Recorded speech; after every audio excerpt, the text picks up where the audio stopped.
हॉवल अपनी क्लास का सबसे कमजोर लेवल 3 का लड़का है। वह अपनी पूरी क्लास में सबसे नीचे है। इसी वजह से उसकी क्लास के बाकी छात्र, जो ज्यादातर लेवल 4 और लेवल 5 के हैं, हमेशा उसे परेशान करते रहते हैं और उसका मजाक उड़ाते हैं। लेकिन जब हॉवल ने पहली बार इस अकादमी में दाखिला लिया था, तब पूरे स्कूल में उसे एक बहुत बड़ा जीनियस माना जाता था। सभी को पूरा यकीन था कि वो बहुत आगे जाएगा, मगर 2 साल बीत जाने के बाद भी वह अपने लेवल को ठीक से बढ़ा ही नहीं पाया। यही वजह है कि आज वह इन लड़कों के सामने इतनी बुरी तरह हार रहा है। लेकिन इससे पहले कि वे लोग उसे और पीटते, उसकी बहन युनफे वहाँ पहुँच जाती है। वो आते ही एक बदमाश को इतनी जोरदार लात मारती है कि वह सीधा जाकर दीवार से टकरा जाता है। जहाँ हॉवल अपनी ताकत नहीं बढ़ा पाया, वही युनफे असली जीनियस है। उसने सिर्फ 1 साल में ही लेवल 7 हासिल कर लिया, जबकि आम छात्रों को वहाँ तक पहुँचने में कम से कम 4 साल लग जाते हैं। युनफे को देखते ही बाकी गुंडे डर जाते हैं। वे तुरंत अपने दोस्त को उठाते हैं और वहाँ से भाग जाते हैं। ऐसा लग सकता है कि हॉवल अपनी बहन की कामयाबी से जलता होगा, क्योंकि वह वहाँ सफल हो गई जहाँ वह खुद नाकाम रहा। लेकिन ऐसा बिल्कुल भी नहीं है। दोनों भाई बहन एक दूसरे से बहुत प्यार करते हैं और उनके बीच बहुत अच्छा रिश्ता है। जब दोनों छोटे थे, तब एक दिन उनकी माँ उन्हें स्कूल छोड़ने जा रही थी। तभी अचानक आसमान में एक बड़ी दरार खुल गई और उसमें से एक बेहद खतरनाक राक्षस उनकी दुनिया में आ गया। उनकी माँ ने बिना देर किए दोनों बच्चों को पकड़ा और उन्हें लेकर छिपने के लिए दौड़ पड़ी। लेकिन तब तक वह राक्षस आसपास के लोगों को मारना शुरू कर चुका था। अगर उसे जल्दी नहीं रोका जाता, तो वह कुछ ही देर में उन्हें भी ढूंढ लेता। इसीलिए उनकी माँ ने एक बहुत मुश्किल फैसला लिया। उन्होंने अपने दोनों बच्चों को पीछे छोड़ दिया और खुद उस राक्षस का सामना करने चली गई। उनके पास बहुत बड़ी ताकत थी और कुछ समय तक उन्होंने उस राक्षस से बराबरी की लड़ाई लड़ी। लेकिन आखिर में उन्हें समझ आ गया कि वो उसे हरा नहीं पाएंगी। सबसे बड़ी परेशानी ये थी कि वह राक्षस उस दिव्य मुहर के पीछे पड़ा था, जिसकी रक्षा करने की जिम्मेदारी उनकी माँ के पास थी। अगर वह मुहर उसके हाथ लग जाती, तो पूरी दुनिया के लिए बहुत बड़ा खतरा पैदा हो जाता। इसलिए उन्हें किसी भी कीमत पर उसे रोकना था। राक्षस उनका मजाक उड़ाते हुए कहता है कि अब हार मान लो, क्योंकि तुम मुझे कभी नहीं हरा सकते। हो सकता है कि वो सच कह रहा था,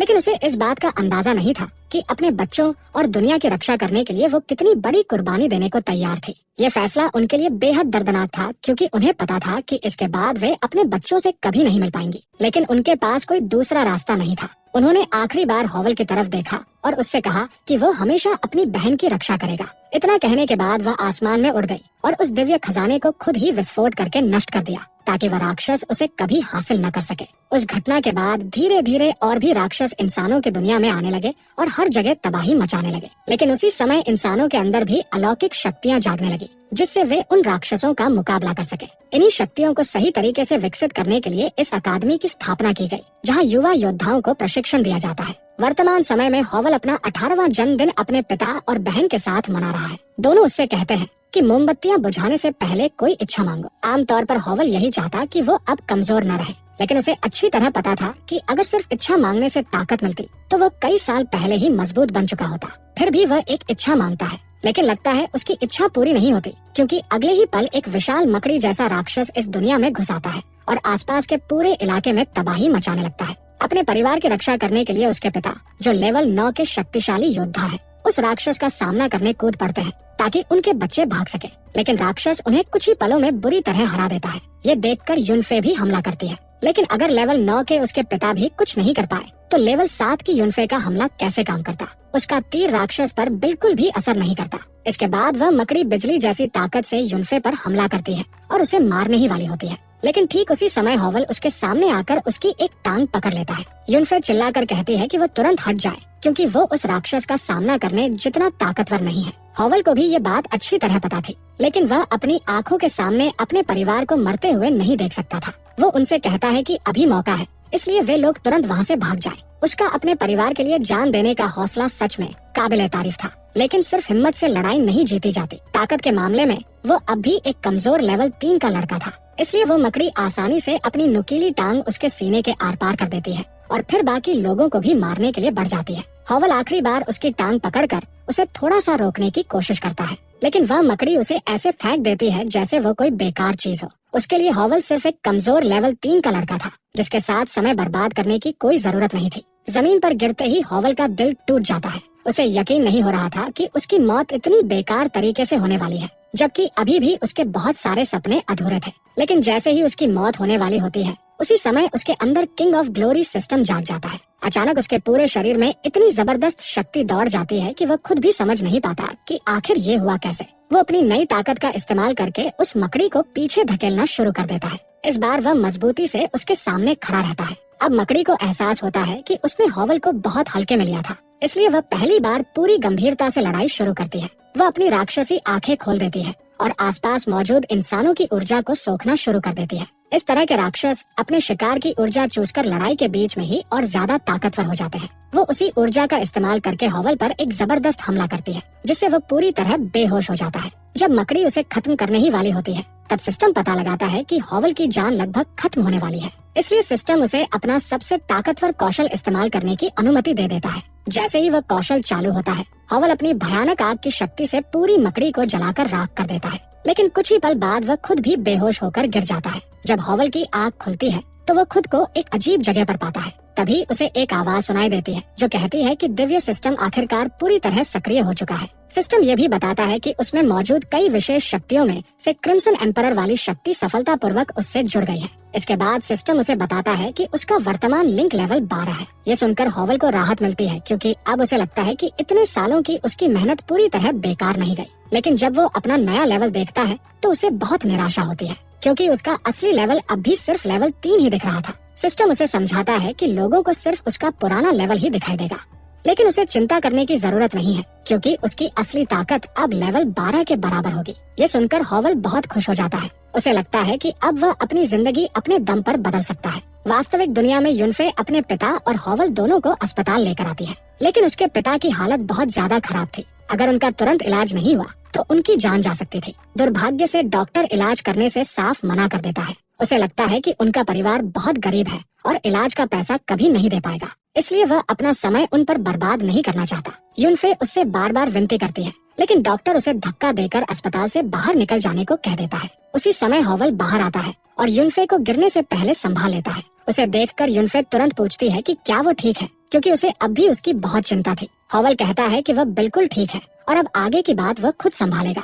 डॉक्टर उसे इतनी जल्दी चलता फिरता देखकर हैरान रह जाता है, क्योंकि उसने उसका कोई इलाज ही नहीं किया था। हॉवल उसके पास जाता है और मकड़ी वाले राक्षस से मिला जादुई रत्न निकालकर कहता है कि वो अपने पिता के इलाज का खर्च देगा। रत्न को देखते ही डॉक्टर दंग रह जाता है। उसे समझ आ जाता है कि ये बहुत कीमती चीज है, लेकिन उसे यकीन नहीं होता कि लेवल 3 जैसा कमजोर लड़का इसे खुद हासिल कर सकता है। फिर भी वह इतना बड़ा फायदा छोड़ना नहीं चाहता, इसलिए वह रत्न लेने के लिए हाथ बढ़ाता है। लेकिन जैसे ही वो उसे छूता है, उसका हाथ अचानक आग में जलने लगता है। असल में ये हॉवल का बदला था, क्योंकि डॉक्टर ने कुछ देर पहले युनफे के साथ बहुत बुरा व्यवहार किया था। लेकिन हॉवल मासूम बनकर कहता है कि रत्न की शक्ति अभी ताजा है, इसलिए बिना सावधानी के उसे छूने की वजह से ऐसा हुआ होगा। डॉक्टर शर्मिंदा हो जाता है और अपने कर्मचारियों पर चिल्लाते हुए उन्हें वापस काम पर लगने को कहता है। इसके बाद वो हॉवल से कहता है कि इस रत्न की कीमत सिर्फ 2 लाख युआन है, जबकि उसके पिता के इलाज में 5 लाख युआन लगेंगे, यानी अभी भी उसे बाकी पैसे लाने होंगे। हॉवल वादा करता है कि अगर डॉक्टर उसे थोड़ा समय दे तो वह बाकी रकम भी लेकर आ जाएगा। चूँकि उसके पास शुरुआती भुगतान मौजूद था, इसलिए डॉक्टर उसे 1 दिन की मोहलत दे देता है, लेकिन साथ ही चेतावनी भी देता है कि अगर वह 1 दिन के भीतर पैसे नहीं लाया तो उसके पिता को अस्पताल से बाहर निकाल दिया जाएगा। डॉक्टर के जाने के बाद युनफे पूछती है कि क्या उसके पास सच में कोई योजना है, क्योंकि एक ही दिन में 5 लाख युआन कमाना लगभग नामुमकिन था। लेकिन हॉवल पहले से सब सोच चुका था। वो बताता है कि अगले दिन अकादमी में एक प्रतियोगिता होने वाली है और उसकी इनामी राशि बहुत बड़ी है। अगर वह प्रतियोगिता जीत गया तो उनके पिता के इलाज का पूरा खर्च निकल जाएगा। ये सुनकर युनफे भी बहुत खुश हो जाती है और कहती है कि वह भी प्रतियोगिता में हिस्सा लेगी। लेकिन हॉवल उसे याद दिलाता है कि उसकी चोटें अभी पूरी तरह ठीक नहीं हुई है, इसलिए उसे आराम करना चाहिए और यह काम उसी पर छोड़ देना चाहिए। युनफे को अपने भाई पर पूरा भरोसा था। उधर डॉक्टर एक कोने में जाकर अपने मालिक को फोन करता है। वो उसे चेतावनी देता है कि योजना बदलनी होगी, क्योंकि एक बेहद संदिग्ध और बहुत ताकतवर व्यक्ति सामने आ चुका है। अगली सुबह अकादमी में प्रतियोगिता शुरू होने वाली होती है। आखिरी समय पर हानमो ग्रुप की तरफ से बड़ी प्रायोजक राशि मिलने के कारण इनाम बढ़ाकर 10 लाख कर दिया जाता है। कार्यक्रम में खास मेहमान के तौर पर हानमो ग्रुप की बड़ी बेटी मोचर भी मौजूद थी। वो घोषणा करती है कि जो भी छात्र इस प्रतियोगिता में शानदार प्रदर्शन करेगा उसे हानमो ग्रुप में शामिल होने का मौका मिलेगा।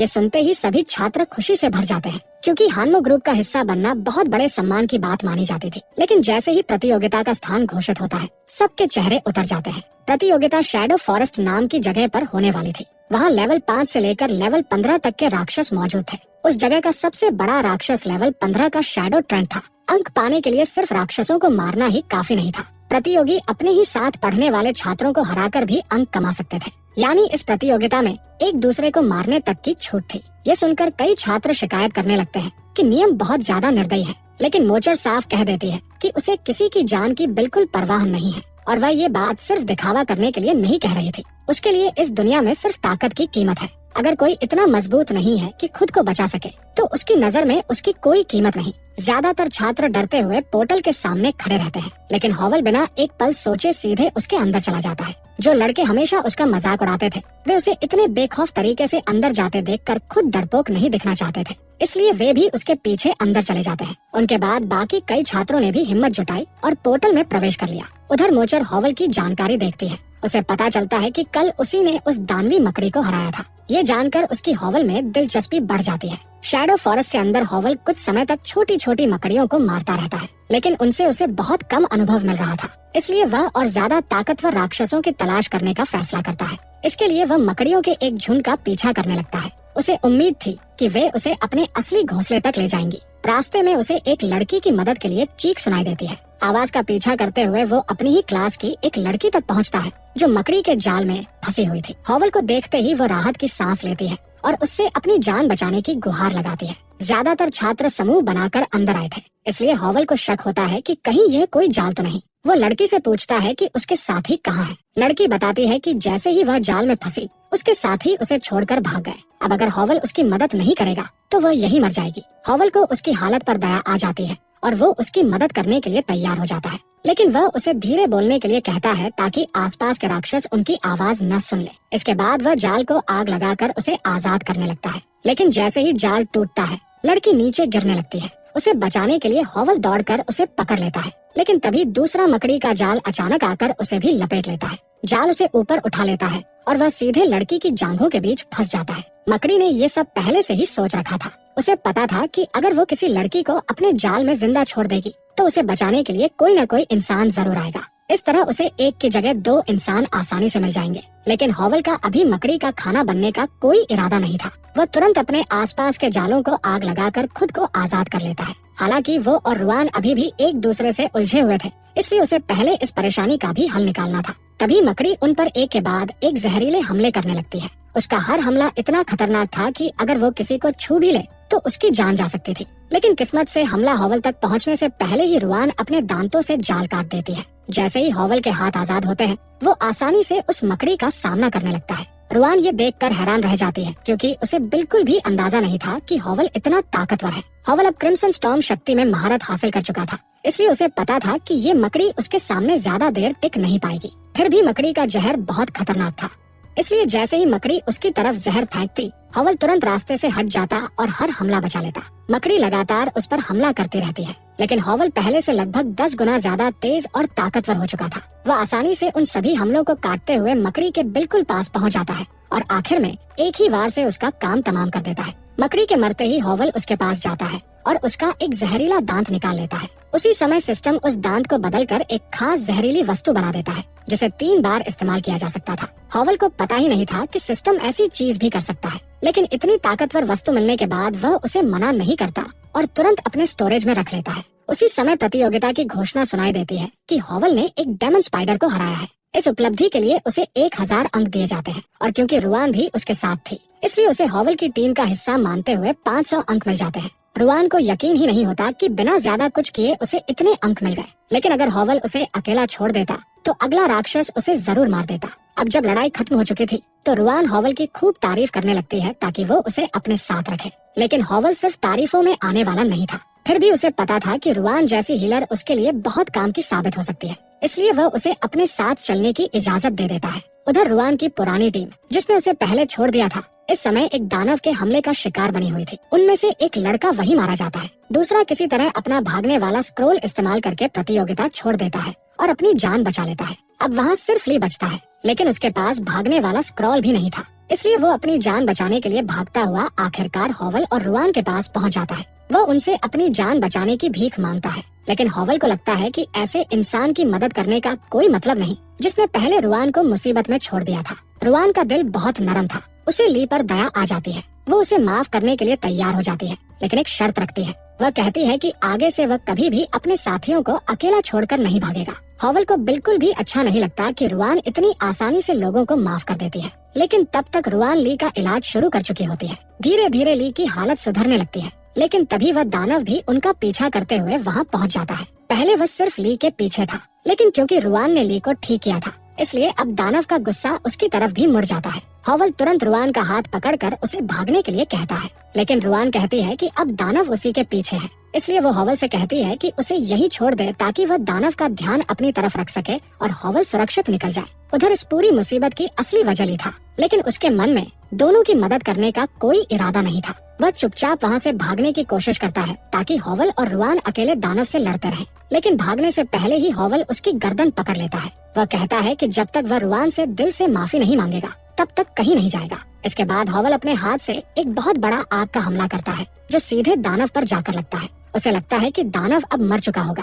फिर वली को घसीटकर रुआन के सामने लाता है और उसे घुटनों के बल बैठाकर माफी मांगने के लिए मजबूर कर देता है। ली तुरंत हाथ जोड़कर माफी मांगने लगता है। वह कहता है कि उसे बिल्कुल पता नहीं था कि दोनों इतने ताकतवर हैं। वह ये भी वादा करता है कि अगर वे उसे माफ कर दें तो आगे से जो भी कहेंगे वो वही करेगा। रुआन का दिल फिर से पिघल जाता है। वह एक बार फिर उसे माफ करने के लिए तैयार हो जाती है, लेकिन जैसे ही उसका ध्यान हटता है, ली तुरंत एक खंजर निकालता है और रुआन पर हमला कर देता है। असल में वह अपनी बेइज्जती का बदला लेने के लिए उसे मारना चाहता था, लेकिन इससे पहले कि वह कुछ कर पाता, हॉवल उस पर लगातार 3 जबरदस्त वार कर देता है। उन हमलों के बाद ली की पूरी एचपी खत्म हो जाती है। तकनीकी रूप से वह अभी जिंदा था, लेकिन प्रतियोगिता के नियमों के अनुसार उसकी एचपी 0 हो चुकी थी, इसलिए उसके सारे अंक हॉवल को मिल जाते हैं और ली प्रतियोगिता से बाहर हो जाता है। रुआन हॉवल से माफी मांगती है कि उसने वहाँ अपनी सावधानी छोड़ दी थी, लेकिन हॉवल कहता है कि इसमें उसकी कोई गलती नहीं है। उसने सिर्फ ली पर भरोसा किया था और भरोसा करना कोई गलत बात नहीं है, लेकिन आगे से उसे सिर्फ उन्हीं लोगों पर भरोसा करना चाहिए जो सच में उसके भरोसे के लायक हो।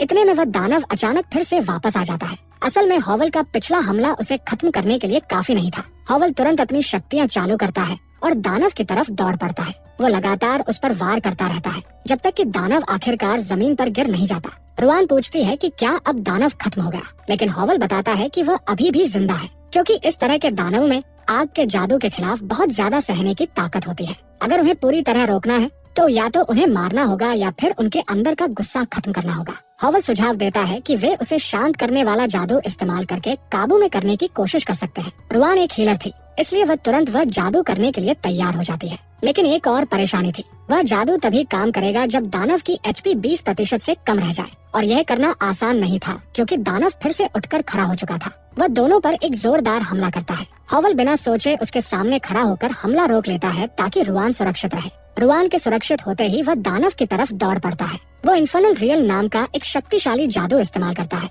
जिससे दानव आग की दीवारों के बीच फंस जाता है। अब जब दानव वहीं फंस चुका था तो हॉवल अपनी तलवार से उस पर हमला करना शुरू कर देता है। उसका पहला वार दानव को काफी नुकसान पहुंचाता है, लेकिन इतना काफी नहीं था, इसलिए हॉवल उसकी पूंछ पकड़ लेता है और पूरी ताकत से उसे आग की दीवार पर दे मारता है। धीरे धीरे दानव की एचपी कम होती जा रही थी, लेकिन तभी वो अचानक एक भयानक ऊर्जा का हमला करता है, जिससे हॉवल कई कदम दूर जाकर गिर जाता है। हॉवल समझ जाता है कि वह ज्यादा देर तक ऐसे नहीं लड़ पाएगा, इसलिए वह रुआन से पूछता है कि क्या वह जादू करने के लिए तैयार है। जैसे ही रुआन तैयार होने का इशारा देती है, हॉवल आखिरी जोरदार वार करता है। उस वार के बाद दानव की एचपी लाल हिस्से में पहुंच जाती है। अब सारी शर्तें पूरी हो चुकी थी। रुआन अपना जादू शुरू करती है और दानव की तरफ इलाज वाली रोशनी की एक बहुत बड़ी किरण छोड़ती है। जब धूल हटती है तो वहाँ एक छोटा और बेहद प्यारा ड्रैगन दिखाई देता है। पहले तो हॉवल को लगता है कि शायद जादू गलत हो गया, लेकिन रुआन बताती है कि कोई गलती नहीं हुई। असल में यही उस दानव का असली रूप था। अब जब उसका गुस्सा शांत हो चुका है तो वो उनके लिए कोई खतरा नहीं रहा। हॉवल खुश होता है कि आखिर ये मुश्किल खत्म हो गई, इसलिए वह कहता है कि अब जब ये कमजोर है तो इसे मारकर अंक ले लेते हैं और अपना मिशन पूरा करते हैं। लेकिन जैसे ही छोटा ड्रैगन ये सुनता है वो घबरा जाता है। वह तुरंत रुआन के पास भागकर मदद मांगने लगता है क्योंकि वह मरना नहीं चाहता था। रुआन हॉवल से रुकने के लिए कहती है। उसे वह छोटा ड्रैगन बहुत प्यारा लगता है और वो उसे मरते हुए नहीं देखना चाहती। वह यह भी बताती है कि ड्रैगन उन्हें छोड़ने के बदले कोई कीमती चीज देने को तैयार है। हॉवल हैरान हो जाता है कि रुआन ड्रैगन की बात समझ सकती है, लेकिन उसे इस बात से ज्यादा फर्क नहीं पड़ता। उसे लगता है कि ड्रैगन चाहे जो भी दे, उसकी कीमत प्रतियोगिता के पहले इनाम जितनी नहीं होगी, इसलिए पहले स्थान की इनामी राशि लेना ज्यादा सही रहेगा। ड्रैगन डर के मारे पीछे हट जाता है, जबकि हॉवल उसकी गर्दन काटने के लिए आगे बढ़ता है, लेकिन आखिरी पल में हॉवल रुक जाता है। उसका मन नहीं मानता कि वो बिना वजह किसी बेबस जीव को मार दे। वह ड्रैगन को वापस जंगल की तरफ फेंक देता है और कहता है कि यहाँ से भाग जाओ। लेकिन हैरानी की बात ये थी कि उसे फिर भी उस जीव को काबू में करने के अंक मिल जाते हैं। हॉवल तुरंत सिस्टम खोलकर देखता है कि क्या उसे अनुभव अंक भी मिले हैं, और सच में उसे इस लड़ाई के लिए 50,000 अनुभव अंक मिलते हैं। अब उसके कुल अनुभव अंक 75,000 हो चुके थे। हॉवल सिस्टम से पूछता है कि क्या अब वह कोई नई शक्ति सीख सकता है। सिस्टम उसे 3 नई सामान्य शक्तियाँ दिखाता है जिन्हें वह खरीद सकता था। हॉवल उन तीनों को ध्यान से देखता है। उनमें से आई ऑफ ट्रुथ नाम की शक्ति उसे सबसे ज्यादा पसंद आती है, क्योंकि उसकी मदद से वह छिपी हुई चीजें और जानकारी देख सकता था। शैडो फॉरेस्ट जैसी जगह में ये शक्ति बहुत काम आने वाली थी। उस शक्ति की कीमत 70,000 अंक थी। हॉवल तुरंत अंक खर्च कर देता है। अगले ही पल उसे अपने दिमाग के अंदर एक अजीब और डरावनी आंख दिखाई देती है। उधर असली दुनिया में रुआन हॉवल को आवाज देती है। वो बताती है कि उसे झाड़ियों में एक खास अंडा मिला है। उसे लगता है कि शायद यही वह कीमती चीज है जिसके बारे में छोटा ड्रैगन बात कर रहा था। हॉवल अपनी आई ऑफ ट्रुथ शक्ति से उस अंडे को देखता है। सिस्टम तुरंत पुष्टि कर देता है कि ये सच में बहुत कीमती है, क्योंकि ऐसा अंडा पैदा होने की संभावना 1 लाख में सिर्फ एक बार होती है। इसलिए वह उसे अपने साथ रखने का फैसला करता है। उधर प्रतियोगिता का प्रसारण देख रही केर लगातार हॉवल पर नजर रखे हुए थी। हर गुजरते पल के साथ उसकी हॉवल में दिलचस्पी और बढ़ती जा रही थी। कुछ देर बाद प्रतियोगिता का अगला चरण शुरू होता है। अब सभी प्रतियोगियों की अंक सूची सबके सामने दिखाई जाती है। ऊपर से देखने पर यह फैसला बेकार लग सकता था, लेकिन इसका असली मकसद सभी को याद दिलाना था कि वे सिर्फ राक्षसों को मारकर ही नहीं, बल्कि दूसरे प्रतियोगियों को हराकर भी अंक कमा सकते हैं। इस समय सबसे ऊपर हॉवल का नाम था, इसलिए ज्यादा देर नहीं लगती और उसके कई क्लासमेट उसे निशाना बनाने निकल पड़ते हैं। लेकिन वे सभी अभी भी यही सोच रहे थे कि हॉवल सिर्फ लेवल 3 का कमजोर लड़का है। उन्होंने उसकी ताकत को बहुत हल्के में लिया और कुछ ही देर में हॉवल उन्हें आसानी से हरा देता है। 3 में से 2 लड़के पहले ही जमीन पर गिर चुके थे। आखिरी लड़का अब भी यकीन नहीं कर पा रहा था कि हॉवल इतना ताकतवर कैसे हो सकता है। वह एक बार फिर तलवार से हमला करता है, लेकिन हॉवल उसकी तलवार ऐसे पकड़ लेता है जैसे वह कोई खिलौना हो। अब उस लड़के को समझ आ जाता है कि दोनों की ताकत में कितना बड़ा फर्क है, इसलिए वह जान बचाकर भागने की कोशिश करता है। लेकिन हॉवल उसे इतनी आसानी से जाने नहीं देता। वो उसके पीछे आग का एक गोला फेंकता है जो उसकी पीठ पर लगते ही उसे जमीन पर गिरा देता है। जब तीनों जमीन पर पड़े होते हैं तब रुआन उनके भागने वाले स्क्रॉल उठा लेती है। फिर वह उन तीनों को जबरदस्ती जंगल से बाहर भेज देती है। इस तरह वे तीनों प्रतियोगिता से बाहर हो जाते हैं, और क्योंकि उन्हें हॉवल ने हराया था इसलिए उनके सारे अंक हॉवल को मिल जाते हैं। इसके बाद हॉवल अपनी आई ऑफ ट्रुथ शक्ति से पूरे जंगल को देखता है। आखिरकार उसे शैडो ट्रेंड की जगह दिखाई दे जाती है। वह रुआन से कहता है कि जल्दी चलो, क्योंकि वह जितनी जल्दी हो सके मिशन खत्म करना चाहता है। लेकिन रुआन देखती है कि जांग और लू उनकी तरफ आ रहे हैं। उसे डर था कि वे दोनों जरूर कोई परेशानी खड़ी करेंगे, लेकिन हॉवल बिल्कुल भी परेशान नहीं होता। उसे पूरा भरोसा था कि वह किसी का भी सामना कर सकता है। वह रुआन का हाथ पकड़ता है और उसे दौड़ने के लिए कहता है। दोनों लगातार दौड़ते हुए आखिरकार शैडो ट्रेंड के ठिकाने तक पहुंच जाते हैं। रुआन पूछती है कि क्या वह अभी इसी समय अंतिम राक्षस से लड़ने वाला है, लेकिन हॉवल सीधे लड़ाई नहीं करता। वह अपनी छिपने वाली शक्ति चालू करता है और रुआन के साथ पेड़ों पर चढ़ जाता है। अब उसकी योजना का अगला हिस्सा शुरू होने वाला था। लू और उसके साथी काफी देर से उनका पीछा कर रहे थे, इसलिए हॉवल चाहता था कि वे बिना तैयारी के शैडो ट्रेंड से भिड़ जाएं और वह खुद पेड़ पर बैठकर पूरा नजारा देखे। कुछ मिनट बाद लू और उसके साथी वहां पहुंच जाते हैं। वे लड़ाई के लिए तैयार थे, लेकिन वे हैरान थे क्योंकि जानकारी में हॉवल की जगह यही दिखाई दे रही थी। फिर भी वह कहीं नजर नहीं आ रहा था। तभी अचानक पूरी जमीन जोर जोर से कांपने लगती है। रुआन का संतुलन बिगड़ जाता है और वह लगभग पेड़ से नीचे गिरने वाली होती है, लेकिन हॉवल तुरंत उसे पकड़ लेता है। संतुलन वापस आने के बाद रुआन पूछती है कि आखिर हो क्या रहा है। हॉवल बताता है कि यह सिर्फ शैडो ट्रेंड के लड़ाई की तैयारी करने का असर है। कुछ ही पल बाद विशाल शैडो ट्रेंड सबके सामने आ जाता है। उसे देखते ही वहाँ मौजूद सभी लोग घबरा जाते हैं, क्योंकि उन्हें बिल्कुल उम्मीद नहीं थी कि अचानक अंतिम राक्षस से सामना हो जाएगा। लेकिन टीम का नेता लू सभी को शांत रहने के लिए कहता है। फिर वह सबसे पहले खुद आगे बढ़कर शैडो ट्रेंड से लड़ाई शुरू कर देता है। उसे पता था कि वो अकेले इस राक्षस को नहीं हरा सकता, इसलिए वह सभी जादूगरों को आदेश देता है कि वे अपनी पूरी ताकत से आग का जादू इस्तेमाल करें, क्योंकि आग ही शैडो ट्रेंड की सबसे बड़ी कमजोरी थी। इसके साथ ही वह सभी हीरों से भी कहता है कि वे अपनी पूरी ताकत से लगातार इलाज करते रहें, क्योंकि वह खुद सामने रहकर शैडो ट्रेंड से सीधी लड़ाई लड़ने वाला था। रुआन ये देखकर काफी प्रभावित होती है कि लू और उसकी टीम कितनी अच्छी तरह मिलकर लड़ रही है। वे सभी एक दूसरे के साथ तालमेल बनाकर शैडो ट्रेंड के खिलाफ अच्छी लड़ाई लड़ रहे थे। अगर इसी तरह चलता रहा तो देर सवेर वे उसे मार ही देंगे। लेकिन हॉवल रुआन से कहता है कि शैडो ट्रेंट लेवल 15 का राक्षस है। ऊपर से देखने में भले ही वो आसान लगे, लेकिन उसे हराना कभी इतना आसान नहीं होता। तभी जैसे ही लुओ अपनी तलवार से एक और वार करने जाता है, उसे महसूस होता है कि उसकी तलवार से ट्रेंट को बिल्कुल भी नुकसान नहीं हुआ। अगले ही पल उसे समझ आता है कि शैडो ट्रेंट अब अपनी दूसरी अवस्था में पहुंच चुका है। वहाँ मौजूद किसी भी इंसान को ट्रेंट की दूसरी अवस्था के बारे में कुछ भी पता नहीं था, इसलिए किसी को नहीं मालूम था कि अब आगे क्या होने वाला है। यही अनजान डर एक बार फिर सभी को बेचैन कर देता है। लू पीछे हटने के बारे में सोच ही रहा था कि तभी शैडो ट्रेंट अपनी विशाल जड़ें जमीन के अंदर फैला देता है। कुछ ही पल बाद उनके चारों तरफ कई राक्षस निकल आते हैं। ये सभी छोटे पेड़ जैसे राक्षस लेवल 7 के थे। भले ही वे शैडो ट्रेंट जितने ताकतवर नहीं थे, लेकिन उनकी संख्या इतनी ज्यादा थी कि कई योद्धा डरकर वहाँ से भागने की कोशिश करने लगे। लेकिन सामने भी और पेड़ वाले राक्षस आ जाते हैं और उनका रास्ता रोक लेते हैं। अब वहाँ मौजूद सभी लोग पूरी तरह फंस चुके थे। ये सब देखकर रुआन घबरा जाती है। वह कहती है कि अगर ऐसा ही चलता रहा तो कोई न कोई जरूर मारा जाएगा। हॉवल भी उसकी बात से सहमत होता है। भले ही लुओ ने हमेशा उसे परेशान किया था, लेकिन वो इतना निर्दयी नहीं था कि किसी को अपनी आंखों के सामने मरता हुआ देख सके। इसलिए वह तुरंत पेड़ से नीचे कूद जाता है। अपनी तलवार निकालते ही वह शैडो ट्रेंट पर आग की बारिश कर देता है। जैसे ही कई पेड़ वाले राक्षस जलने लगते हैं, हॉवल बाकी लोगों के सामने आकर खड़ा हो जाता है और अपनी तलवार उनकी तरफ कर देता है।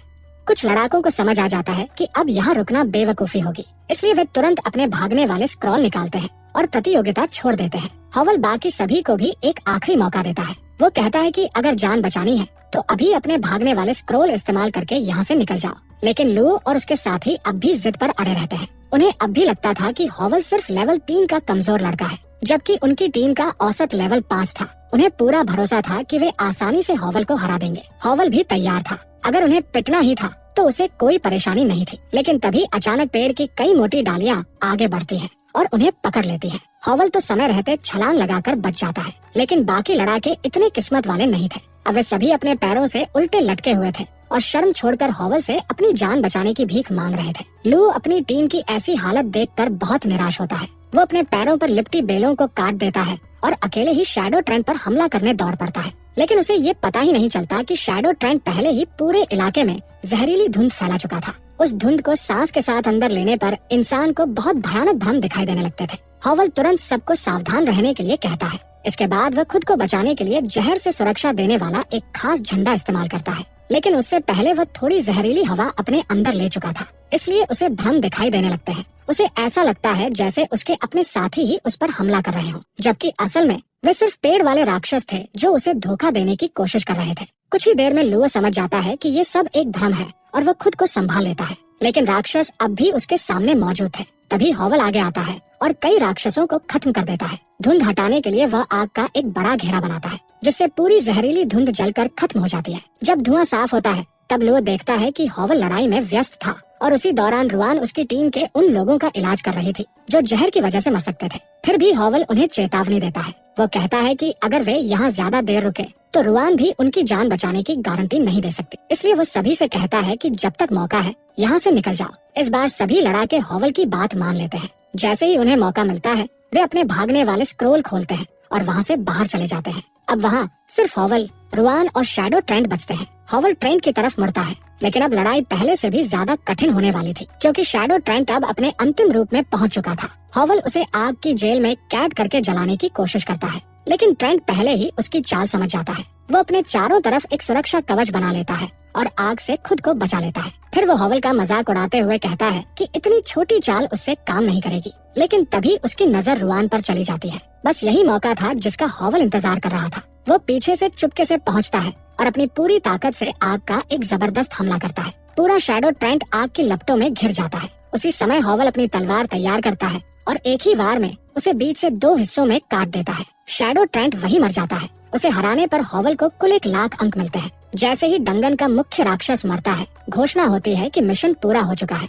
साथ ही बताया जाता है कि इस मिशन में कुल 3 लोग जिंदा बचे हैं। उनके बाहर निकलने के लिए एक द्वार भी खुल जाता है। ये सुनकर हॉवल हैरान रह जाता है। उसे लगा था कि बाकी सभी पहले ही प्रतियोगिता छोड़ चुके हैं। रुआन के रुकने पर उसे हैरानी नहीं होती, लेकिन वह सोचने लगता है कि तीसरा इंसान कौन है। तभी जंगल के दूसरी तरफ से लुओ जोर से चिल्लाता है। वो हॉवल से पूछता है कि आखिर वह अचानक इतना ताकतवर कैसे बन गया, लेकिन हॉवल उसे कुछ भी बताने से मना कर देता है। इस पर लुओ गुस्से में आकर उस पर हमला कर देता है, लेकिन वह हॉवल के सामने बिल्कुल भी नहीं टिक पाता। हॉवल उसे आसानी से पीछे धक्का देता है, फिर उसका भागने वाला स्क्रॉल छीनकर उसे जबरदस्ती प्रतियोगिता से बाहर भेज देता है। अब सिर्फ हॉवल और रुआन ही बचे थे। दोनों पोर्टल की तरफ बढ़ने लगते हैं, लेकिन तभी अचानक पूरे डंगन में गड़बड़ी शुरू हो जाती है। घोषणा होती है कि किसी अनजान वजह से पोर्टल कुछ ही पलों में बंद होने वाला है। हॉवल नहीं चाहता था कि रुआन किसी अनजान खतरे का सामना करे, इसलिए वो उसे अपनी बाहों में उठाता है और पूरी ताकत से पोर्टल के अंदर फेंक देता है ताकि वो सुरक्षित बाहर निकल जाए। कुछ देर बाद हॉवल भी किसी तरह डंगन से बाहर निकल आता है, लेकिन जैसे ही वह अकादमी पहुंचता है, वहां का नजारा देखकर दंग रह जाता है। पूरी अकादमी बुरी तरह तबाह हो चुकी थी। तभी वह देखता है कि 2 हथियारबंद आदमी उसकी तरफ आ रहे हैं। उसे समझ नहीं आता कि यहाँ आखिर हुआ क्या है, लेकिन उसे इतना जरूर पता था कि अगर वे उसे देख लेंगे तो बड़ी मुसीबत हो जाएगी। इसलिए वो अपनी छिपने वाली शक्ति का इस्तेमाल करता है और एक दीवार के पीछे छिप जाता है। जब दोनों पहरेदार उसके पास से गुजरते हैं, तब हॉवल अपनी आई ऑफ ट्रुथ शक्ति का इस्तेमाल करके उनके बारे में जानकारी देखता है। उसे पता चलता है कि वे दोनों टाइगर ग्रुप के सदस्य हैं। ये वही संगठन था जो पहले मुग ग्रुप के लिए काम करता था, लेकिन बेगुनाह लोगों की अंधाधुंध हत्या करने की वजह से उन्हें वहाँ से निकाल दिया गया था। अब वे लोग यहाँ केर से पुरानी दुश्मनी निकालने आए थे। उन्होंने केर और उन सभी छात्रों को पकड़ लिया था जो थोड़ी देर पहले डंगन से बाहर निकले थे। एक पहरेदार ये भी बताता है कि उन्होंने कुछ देर पहले एक बहुत सुंदर लड़की को भी पकड़ लिया है। ये सुनते ही हॉवल समझ जाता है कि वे रुआन की बात कर रहे हैं। उधर मुख्य हॉल में टाइगर ग्रुप का नेता पकड़े गए सभी छात्रों को रस्सियों से बांध चुका था, लेकिन उसकी खास नजर रुआन पर थी। वह उसके चेहरे को छूने लगता है। रुआन गुस्से में उसका हाथ काट लेती है। इस बात पर नेता उसे जोरदार थप्पड़ मार देता है। इसके बाद वह उसे और भी बेरहमी से पीटने लगता है। ये सब देखकर लुओ से रहा नहीं जाता। वह दौड़कर नेता को सिर से जोरदार टक्कर मारता है ताकि रुआन को बचा सके, लेकिन दुर्भाग्य से वह नेता लेवल 12 का था। उसे हराना बिल्कुल आसान नहीं था। लुओ के हाथ अब भी बंधे हुए थे। इस हालत में उसके जीतने का कोई सवाल ही नहीं था। नेता उसके पेट पर जोरदार मुक्का मारता है और उसे दूर फेंक देता है। इसके बाद वह बाकी लोगों के सामने मिसाल बनाने के लिए लुओ के सिर में गोली मारने की तैयारी करता है, लेकिन तभी अचानक उसके सारे आदमी एक एक करके जमीन पर गिरने लगते हैं। अगले ही पल नेता के कंधे में एक खंजर आकर धंस जाता है। ये हमला हॉवल ने किया था। नेता समझ ही नहीं पाता कि हॉवल उसके पीछे कब पहुंच गया। जिस खंजर से हमला किया गया था उसमें बहुत खतरनाक जहर लगा था, इसलिए नेता का पूरा शरीर सुन्न होने लगता है और वह हिल भी नहीं पाता। हॉवल हाथ में वही खंजर लेकर लुओ के पास जाता है। एक पल के लिए वहाँ मौजूद सभी लोगों को लगता है कि शायद वह पुराने अपमान का बदला लेने वाला है, लेकिन हॉवल इतने छोटे मन का इंसान नहीं था। वो खंजर नीचे लाता है, लेकिन लुओ पर हमला करने की बजाय उसकी रस्सियां काट देता है और उसे आजाद कर देता है। फिर वह वही खंजर लुओ को पकड़ाते हुए कहता है कि इस नेता को खत्म कर दो। अगर इसे अभी नहीं मारा गया तो यह भविष्य में फिर बदला लेने जरूर लौटेगा। लुओ ने पहले सुन रखा था कि इंसानों को मारकर भी लेवल बढ़ाया जा सकता है, लेकिन उसने कभी ऐसा नहीं किया था। उसे हिचकिचाते देखकर हॉवल पूछता है कि क्या वो इतना डर गया है। लुओ डरपोक कहलाना नहीं चाहता था, इसलिए वह तैयार हो जाता है। नेता उसका मजाक उड़ाता है। उसे पूरा यकीन था कि एक सीधा साधा छात्र कभी किसी इंसान की जान नहीं ले पाएगा, लेकिन अगले ही पल लुओ उसके पीछे जाकर खंजर घूम देता है। नेता वहीं मर जाता है। उसके मरते ही लुओ के शरीर में एक नई ताकत दौड़ जाती है। उसका लेवल बढ़ चुका था। इसके बाद वह वापस हॉवल के पास आता है ताकि खंजर लौटा सके, लेकिन हॉवल कहता है कि अब ये खंजर उसी का है। लुओ हैरान रह जाता है। उसे समझ नहीं आता कि हॉवल इतनी कीमती चीज उसे क्यों दे रहा है, जबकि उसने हमेशा उसके साथ बुरा व्यवहार किया था। हॉवल मुस्कुराकर पूछता है कि क्या वो सच में ये खंजर रखना चाहता है या नहीं। लुओ तुरंत धन्यवाद कहता है। फिर वह उन सभी बातों के लिए माफी मांगता है जब उसने हॉवल का मजाक उड़ाया था। हॉवल उसे माफ करने के लिए तैयार हो जाता है, लेकिन रुआन ये बात मानने को तैयार नहीं थी। वह कहती है कि लुओ हॉवल की माफी के लायक नहीं है। लुओ गुस्से में रुआन से पूछता है कि वो इतनी कठोर कैसे हो सकती है, जबकि उसने कुछ देर पहले अपनी जान जोखिम में डालकर उसकी मदद की थी। रुआन कहती है कि वह उसकी मदद के लिए आभारी है, लेकिन ये बिल्कुल अलग बात है। हॉवल कहता है कि उसे लुओ को माफ करने में कोई परेशानी नहीं है, लेकिन अगर लुओ सच में उनका दोस्त बनना चाहता है तो उसे पहले अपने काम से खुद को साबित करना होगा। इसके बाद हॉवल लुओ से कहता है कि जब तक वो वापस नहीं आता तब तक यहाँ मौजूद सभी लोगों की रक्षा करना उसकी जिम्मेदारी है। जहाँ तक हॉवल की बात थी, वह केर को बचाने जा रहा था, क्योंकि उसने पहरेदारों से सुना था कि उसे जिम में बंद करके रखा गया है। बाहर पहुँचते ही हॉवल सीढ़ियों के पास बैठे 2 पहरेदारों को देखता है। वह पलक झपकते ही उनमें से एक का गला काट देता है, फिर दूसरे की गर्दन पर तलवार रखकर उसे हिलने तक नहीं देता। हॉवल उससे पूछता है कि मोचर को कहाँ रखा गया है, लेकिन इससे पहले कि वो उससे जवाब निकलवा पाता, तभी अचानक इस दस्ते का नेता आसमान से नीचे आ गिरता है। उसके हमले से बचने के लिए हॉवल को तुरंत पीछे हटना पड़ता है। अगले ही पल वह नेता हॉवल के सिर पर गोली चलाने की कोशिश करता है, लेकिन हॉवल पहले ही उठकर जंगल की तरफ भाग चुका होता है। बिन यह देखकर प्रभावित हो जाता है। उसे उम्मीद नहीं थी कि उसका शिकार इतना तेज निकलेगा। उसे पूरा भरोसा था कि अब एक बहुत मजेदार लड़ाई होने वाली है। वो अपने आदमियों को आदेश देता है कि पूरे जंगल में लगातार गोलियां चलाओ ताकि हॉवल छिप न सके। आखिरकार हॉवल के पास छिपने की कोई जगह नहीं बचती। अब उसे बिन का सीधा सामना करना पड़ता है। वो अपनी पूरी ताकत लगाकर लगातार हमले करता है, लेकिन बिन का खास कवच इस तरह बनाया गया था कि उस पर होने वाला ज्यादातर नुकसान बेअसर हो जाता था। इसलिए हॉवल के हमलों का उस पर लगभग कोई असर नहीं पड़ता। मुसीबत यही खत्म नहीं होती। बिन के कवच में बहुत ताकतवर लेजर तोपें भी लगी हुई थी। अगर उनका सीधा हमला हॉवल पर लग जाता तो उसकी उसी पल मौत हो जाती। हॉवल किसी तरह एक लेजर हमला रोक देता है, लेकिन अब वह अपनी सीमा के करीब पहुंच चुका था। इसलिए वह सिस्टम से पूछता है कि क्या उसके बचने का कोई तरीका है, क्योंकि अपनी मौजूदा ताकत से वह इस दुश्मन का सामना नहीं कर सकता। सिस्टम उसे बताता है कि उसके पास इतने अनुभव अंक है कि वो अपना लिंक लेवल बढ़ा सकता है और एक नई शक्ति भी खोल सकता है। सिस्टम उससे पूछता है कि क्या वह ऐसा करना चाहता है। हॉवल के पास कोई दूसरा रास्ता नहीं था, इसलिए वो तुरंत हाँ कह देता है। जैसे ही बिन का अगला हमला हॉवल को पूरी तरह खत्म करने वाला होता है,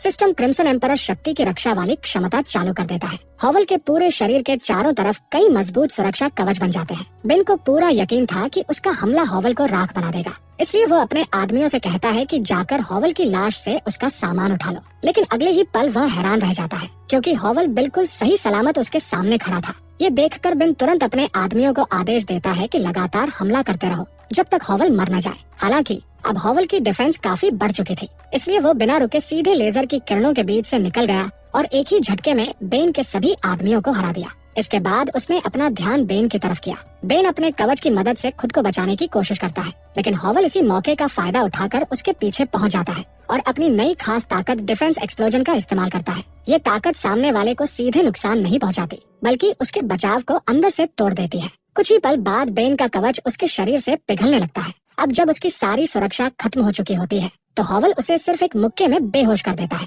बेन अपनी जान की भीख मांगने लगता है और कहता है कि अगर हॉवल उसे छोड़ दे तो वो उसे खजाने की संदूक की चाबी दे देगा। ये सुनकर हॉवल की उत्सुकता बढ़ जाती है, इसलिए वो फिलहाल बेन को जिंदा छोड़ देता है और उस खजाने को देखने चला जाता है। जैसे ही वो चाबी लगाकर संदूक खोलता है, उसके अंदर रखी अनगिनत दुर्लभ चीजों को देखकर हैरान रह जाता है। उसे 35,000 XP भी मिलते हैं। इसके अलावा संदूक में मेडुसा का आंसू, कई प्राचीन क्रिस्टल, एक डंजन की चाबी और एक हेलक्रीम हथियार भी रखा होता है। ये सभी चीजें बहुत ताकतवर होती हैं, लेकिन इस समय हॉवल के किसी काम की नहीं थी, इसलिए वह सिस्टम की मदद से उनमें से ज्यादातर चीजों को XP में बदल देता है। ऐसा करने के बाद उसके पास कुल 130 XP हो जाते हैं। अब सिस्टम उसे बताता है कि इतने XP के साथ वो किंग ऑफ ग्लोरी का एक नया अकाउंट खोल सकता है, जिससे उसे बिल्कुल नई ताकतें और नए स्टेट्स मिलेंगे। इस अकाउंट का नाम क्रेजी मॉस होता है। ये ताकत कभी एक ऐसे पागल वैज्ञानिक की थी जिसने अपनी खोजों से पूरी दुनिया तबाह कर दी थी। ये सुनकर हॉवल को ये अकाउंट पसंद नहीं आता, क्योंकि दुनिया को नष्ट करने वाली ताकत सुनने में ही बहुत खतरनाक लगती है।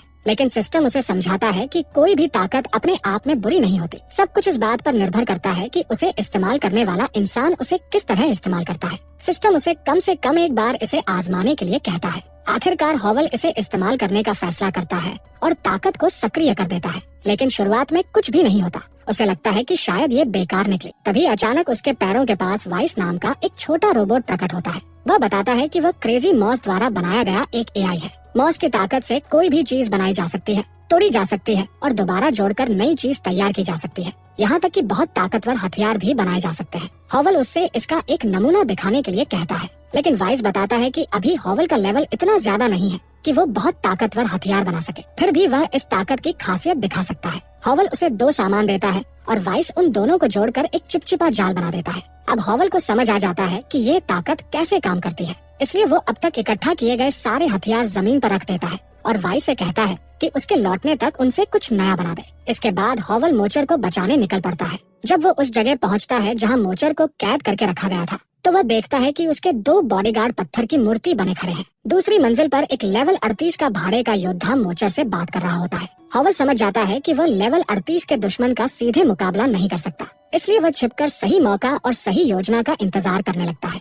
वो भाड़े का योद्धा मोचर से कहता है कि अभी भी समय है, इसलिए वो अपना राज बता दे, क्योंकि अगर उसने मेडुसा का आंसू उसे नहीं दिया तो उसके वफादार बॉडीगार्ड हमेशा के लिए पत्थर की मूर्ति बने रहेंगे। ये सुनकर हॉवल को याद आता है कि मेडुसा का आंसू तो उसे खजाने की संदूक में मिला था। वह तुरंत उसे अपने सामान से निकालता है और दौड़कर उन पत्थर बने बॉडीगार्डों के पास पहुंच जाता है ताकि उन्हें आजाद करके शियो से लड़वा सके। लेकिन जब वो उनके ऊपर मेडुसा का आंसू डालता है तब भी कुछ नहीं होता। हॉवल समझ नहीं पाता कि आखिर ऐसा क्यों हो रहा है। उधर शियो मोचर से कहता है कि अगर वो उसकी बात मान ले तो वो उसे मोग ग्रुप की अगली मुखिया बना देगा। बदले में उसे सिर्फ सुरक्षित इलाकों के नक्शे की जानकारी देनी होगी। लेकिन मोचर साफ कह देती है कि सिर्फ मोग ग्रुप की मुखिया बनना उसके लिए कोई बड़ी बात नहीं है, वह तो ये सब अपने दम पर भी हासिल कर सकती थी। इसी बीच हॉवल अभी भी बॉडीगार्डों को आजाद करने की कोशिश कर रहा होता है। वो मेडुसा के आंसू की पूरी बोतल उन पर उड़ेल देता है, लेकिन फिर भी उनमें कोई बदलाव नहीं आता। उधर मोचर शियो की हर बात ठुकरा देती है। अब शियो का सब्र खत्म होने लगता है। हॉवल मन ही मन सोचता है कि कम से कम मोचर थोड़ी देर के लिए उसकी बात मानने का नाटक ही कर लेती ताकि उसे कुछ और समय मिल जाता। मोचर साफ कह देती है कि शियो चाहे कुछ भी कहे वो कभी उसकी बात नहीं मानेगी। ये सुनकर शियो उसे मारने ही वाला होता है। मजबूर होकर हॉवल अपनी छिपने की जगह से बाहर आ जाता है ताकि उसकी जान बचा सके। मोचर तुरंत हॉवल को पहचान लेती है, वही लड़का जिस पर उसने पहले ध्यान दिया था। हैरानी की बात ये थी कि कुछ पल पहले तक मौत सामने खड़ी थी, फिर भी उसके चेहरे पर घबराहट की जगह मुस्कान थी, जबकि उसे ये भी नहीं पता था कि हॉवल वहाँ मौजूद है। हॉवल मोचर से पीछे रहने को कहता है क्योंकि वो नहीं चाहता कि लड़ाई के बीच उसकी जान चली जाए। उसके दोनों बॉडीगार्ड अभी भी पत्थर बने हुए हैं, इसलिए अब उसे अकेले ही शियो का सामना करना होगा। लेकिन वह जानता है कि शियो जैसा ताकतवर दुश्मन आसान नहीं होगा। हॉवल मोचर से कहता है कि उसकी जान बचाने की कीमत उसे चुकानी पड़ेगी। मोचर बिना सोचे तुरंत मान जाती है। वो कहती है कि अगर हॉवल उसे बिना एक भी खरोंच के यहाँ से बाहर निकालेगा तो वो पहले से तय इनाम के अलावा उसे 10 मिलियन और देगी। ये सुनकर हॉवल खुश हो जाता है और लड़ाई के लिए तैयार हो जाता है। वो सबसे पहले शियो पर फायरस्टॉर्म ब्लास्ट चलाता है, लेकिन उस हमले का शियो पर कोई असर नहीं होता। वह आराम से आग के बीच से चलता हुआ बाहर निकल आता है। इसके बाद वो हॉवल को एक जोरदार लात मारकर दूर फेंक देता है ताकि वो मोचर तक पहुंच सके। लेकिन जैसे ही वो मोचर पर हमला करने वाला होता है, हॉवल फिर से उसके सामने आ जाता है और उसे पीछे हटने पर मजबूर कर देता है। दोनों कुछ देर तक तलवारों से भिड़ते हैं, लेकिन ताकत के मामले में शियो हॉवल से बहुत आगे होता है। शियो का सिर्फ एक वार ही हॉवल की कुल एचपी का 20% से भी ज्यादा खत्म कर देता है। मोचर हालात देखकर हॉवल से कहती है कि अभी भी समय है, वह यहाँ से भाग सकता है क्योंकि ये लड़ाई उसकी नहीं है। लेकिन हॉवल हार मानने से इनकार कर देता है। वह कहता है कि उसके पास अभी भी कुछ खास चालें बाकी है। वह तुरंत वाइस द्वारा बनाया गया चिपचिपा जाल शियो की तरफ फेंक देता है। शुरुआत में शियो को लगता है कि ये कोई बेकार चाल है, लेकिन कुछ ही देर बाद उसे महसूस होता है कि उस जाल में फंसते ही उसकी सेहत धीरे धीरे कम हो रही है। अब उसे एहसास होता है कि उसने हॉवल को बहुत हल्के में लिया था। शियो फैसला करता है कि अब इस लड़ाई को जल्दी खत्म करना होगा। वो पूरी ताकत लगाकर जाल को फाड़ देता है और हॉवल पर एक बेहद खतरनाक वार करता है। हॉवल अपनी ढाल से उसे रोक तो लेता है, लेकिन फिर भी उसकी एचपी काफी कम हो जाती है। अब वह समझ जाता है कि ज्यादा देर तक ऐसे हमले नहीं झेल सकता, लेकिन उसके दिमाग में एक योजना तैयार है। उसे बस थोड़ा और समय चाहिए। वह शियो पर एक और चिपचिपा जाल फेंक देता है ताकि कुछ पल का समय मिल सके। इसी बीच वह खास हथियार निकालता है जिसे उसने वाइस से बदलवाया था। जैसे ही वह बंदूक चलनी शुरू होती है, शियो लगातार पूरे मैदान में दौड़कर गोलियों से बचने लगता है, लेकिन उसे ये पता नहीं चलता कि वो बंदूक अपने आप भी लगातार हमला कर रही है। इसी मौके का फायदा उठाकर हॉवल चुपके से उसके पीछे पहुंच जाता है और उसकी पीठ में छुरा घूम देता है। अचानक हुए इस हमले से शियो चौंक जाता है, लेकिन वह तुरंत पलटकर हॉवल पर भी वार कर देता है। पहली नजर में ऐसा लगता है कि हॉवल के हमले का कोई खास असर नहीं हुआ, लेकिन जिस खंजर का उसने इस्तेमाल किया था उसमें तुरंत मौत देने वाला जहर लगा हुआ था। अगर सब ठीक रहता तो उसी पल उसकी जीत तय थी, लेकिन किस्मत से शियो के पास एक दंतकथा स्तर की सुरक्षा देने वाली चीज मौजूद थी। वो उसका इस्तेमाल करके अपनी जान बचा लेता है। हालांकि अब वो गुस्से से पागल हो चुका था, क्योंकि वो चीज खरीदने में उसने बहुत बड़ी रकम खर्च की थी और उसे यकीन नहीं हो रहा था कि उसे हॉवल जैसे एक अनजान लड़के पर उसे खर्च करना पड़ गया। अब वह तय कर लेता है कि वह दोबारा हॉवल की किसी चाल में नहीं फंसेगा।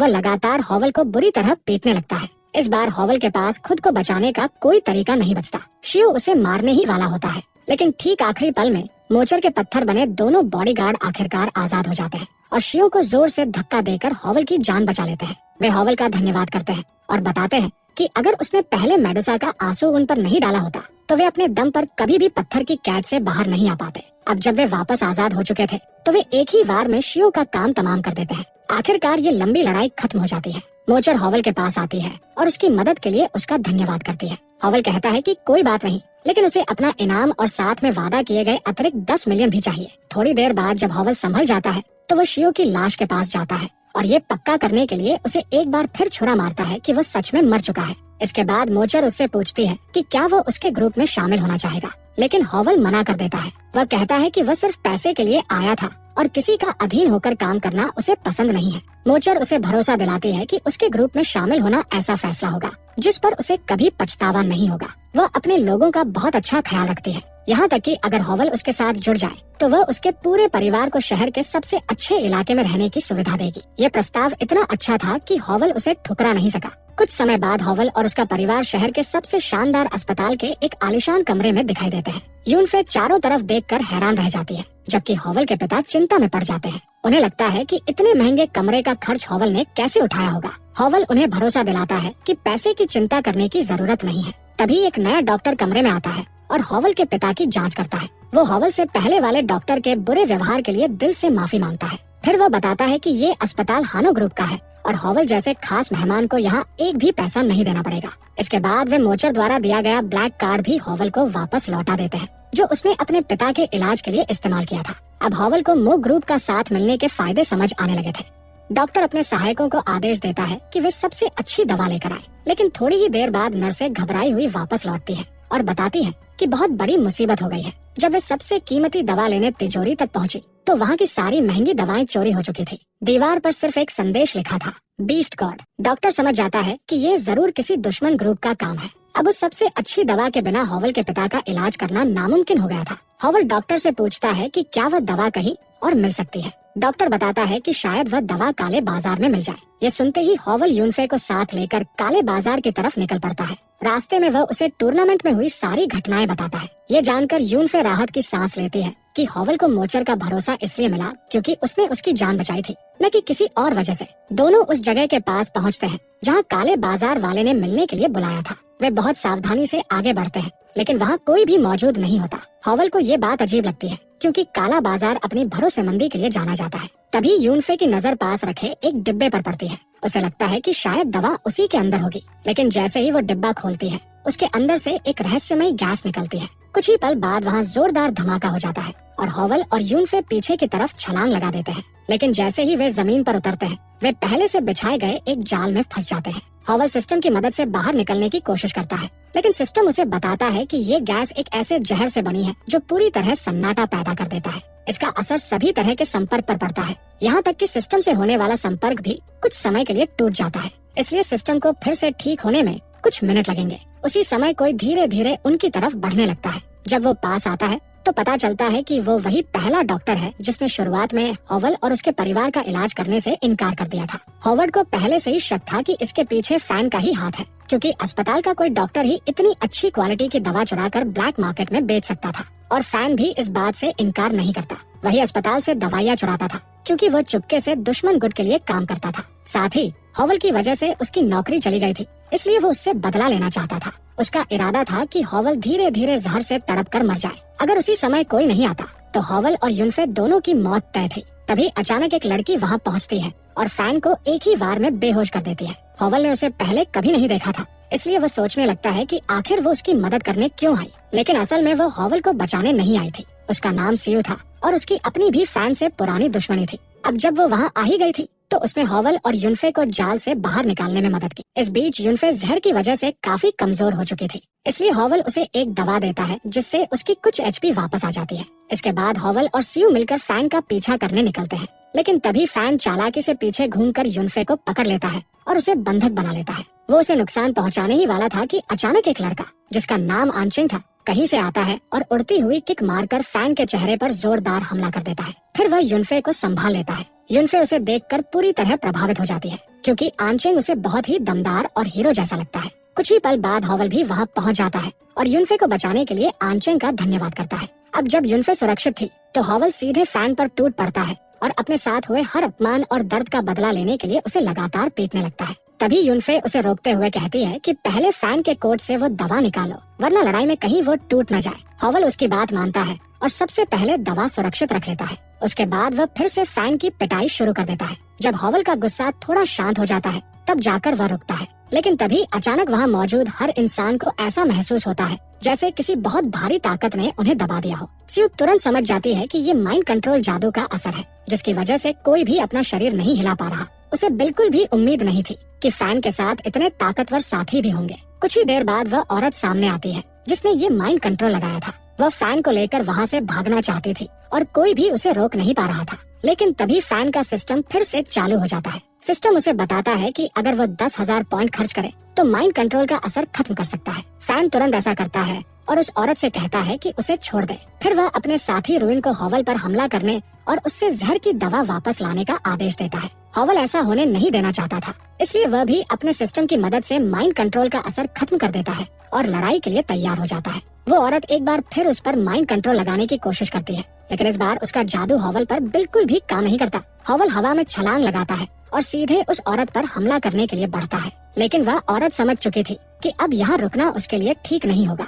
इसलिए आखिरी पल में वह अपना टेलीपोर्ट वाला चोगा इस्तेमाल करती है और खुद को वहाँ से गायब कर देती है। वो अपनी जान बचा लेती है और फैन को अकेला छोड़कर भाग जाती है। अब फैन को समझ आ जाता है कि उसकी मदद करने वाला कोई नहीं बचा। वह तुरंत हॉवल के पैरों में गिरकर अपनी जान की भीख मांगने लगता है, लेकिन हॉवल के मन में उसके लिए अब जरा भी दया नहीं बची थी। आखिर उसने जहर की दवा छीनने की कोशिश की थी और उसे मारने की योजना बनाई थी। आखिरी कोशिश के तौर पर फैन अपने शरीर में एक खतरनाक दवा लगा लेता है। उसका शरीर धीरे धीरे बदलने लगता है और वो और भी डरावना बनने लगता है, लेकिन हॉवल उसके पूरी तरह ताकतवर बनने का इंतजार नहीं करता। वह सीधे उसकी छाती में तलवार घूम देता है और उसी पल फैन की कहानी हमेशा के लिए खत्म हो जाती है। कुछ समय बाद हॉवल युनफे को सुरक्षित उसके घर भेज देता है ताकि वो फिर किसी मुसीबत में न फंसे। अब वहाँ सिर्फ हॉवल और सीयू रह जाते हैं। सीयू बताती है कि वो मो ग्रुप की नीलामी में जा रही है और उसे लगता है कि हॉवल भी वही जाना चाहता होगा।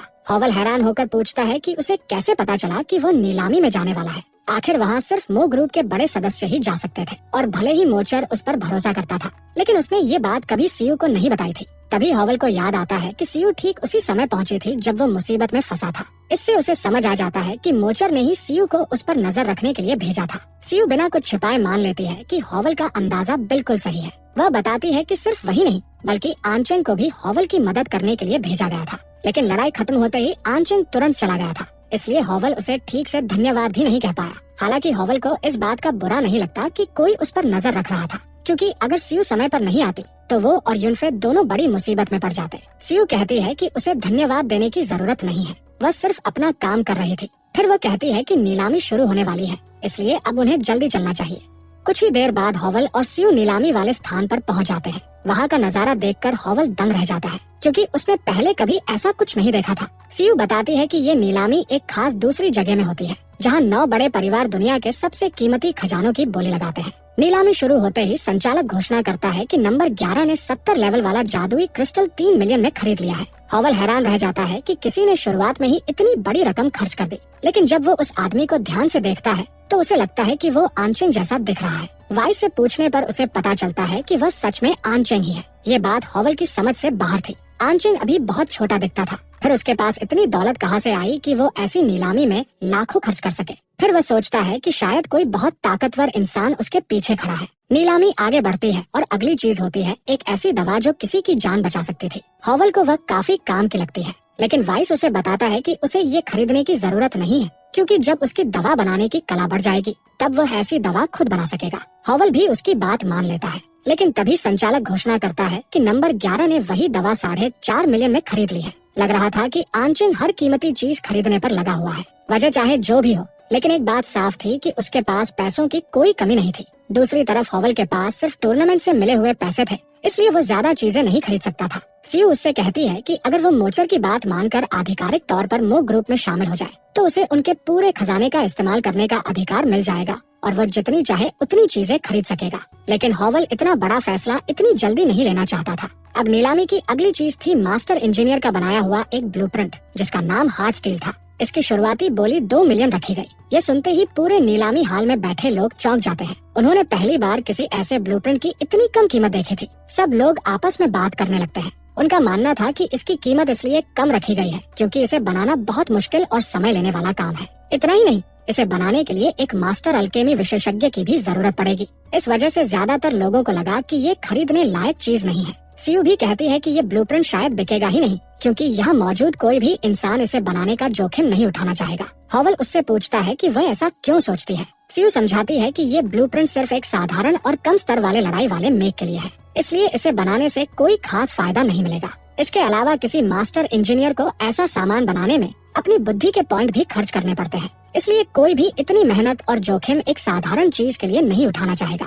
लेकिन हॉवल के लिए ये कोई परेशानी नहीं थी, क्योंकि उसके मौज खाते में बुद्धि के पॉइंट पहले से ही सबसे ऊंचे स्तर पर थे। इसलिए वो हाथ उठाकर कहता है कि वह ये ब्लूप्रिंट खरीदना चाहता है। बाकी सभी लोग उसका मजाक उड़ाने लगते हैं। उन्हें लगता है कि हॉवल ने बेकार के कागज पर अपने पैसे बर्बाद कर दिए। सीयू भी समझ नहीं पाती कि उसने ऐसा क्यों किया, जबकि उसने खुद अभी बताया था कि ये चीज किसी काम की नहीं है। हॉवल बस मुस्कुराकर कह देता है कि उसे ये यादगार के तौर पर रखना है। वो अपनी असली ताकत किसी को नहीं दिखाना चाहता था। जैसे ही ब्लूप्रिंट उसके हाथ में आता है, सिस्टम उसे तुरंत बदल देता है और वह पहले से 20 लेवल ज्यादा ताकतवर मेक का ब्लूप्रिंट बन जाता है। इसका मतलब था कि जैसे ही हॉवल उसे बनाना सीख जाएगा, ये उसके बहुत काम आने वाला था। इसके बाद नीलामी का सबसे खास सामान सामने आता है। ये था एक पुनर्जीवन अमृत, जिसके बारे में कहा जाता था कि वो मरे हुए इंसान को भी वापस जिंदा कर सकता है। इतनी अनोखी चीज होने की वजह से इसकी शुरुआती बोली 100 मिलियन रखी जाती है। लेकिन इस दवा का एक बड़ा नुकसान भी था। अगर इससे किसी मरे हुए इंसान को वापस जिंदा किया जाता, तो वो पहले जैसा इंसान नहीं रहता।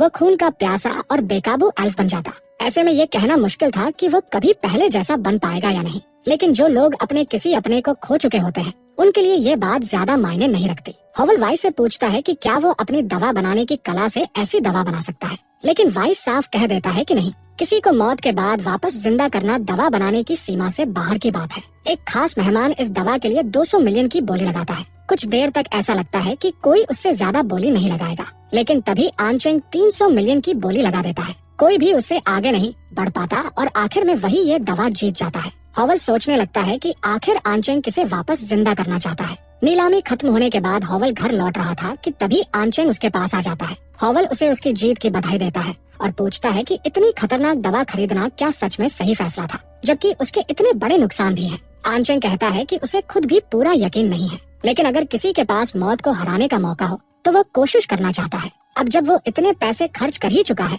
तो एक बार उसे आजमाना तो बनता है। फिर आनचेंग कहता है कि उसे पता था हॉवल के पास ज्यादा पैसे नहीं थे, इसलिए वो ज्यादा चीजें नहीं खरीद पाएगा।